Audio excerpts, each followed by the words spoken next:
I saw some post about how the evil regime of Iran was going to, God forbid, attack Israel on the day of Tisha B'Av, knowing that it's the saddest day on the Jewish calendar.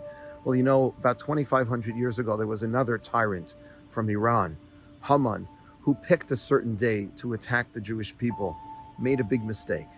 And of course, that was Zayin Adar.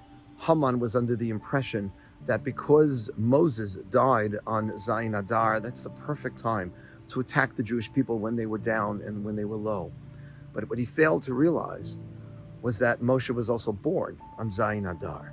Zayin Adar carried with it lamenting and sadness, the death of Moshe, but also the birth of Moshe. Tisha B'Av is no different. Tisha B'Av is a very sad day when we are commemorating all of the destruction of our temples, Spanish Inquisition and Crusades and pogroms, and of course, October 7th and all of the anti-Semitism we've seen since October 7th.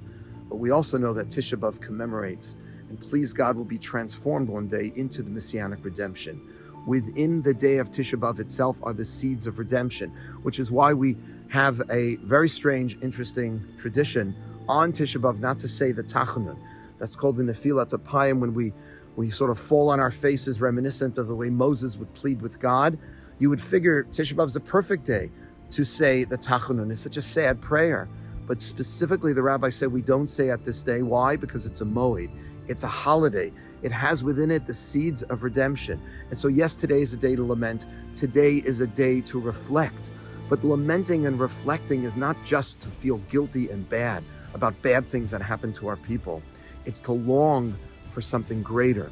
It's to yearn for the Messianic redemption, which we believe will be born out of this very day. And that's my bracha to all of us, that our fasting and our lamenting and our sadness is really wrapped up in being hopeful and optimistic that we, through commemorating this day of Tisha B'Av, through fasting and lamenting, are going to be able to transform this day from a day of sadness and a day of destruction and tragedy into the day that the Jewish people fully come back to Israel, rebuild the temple, and put an end to all of our enemies.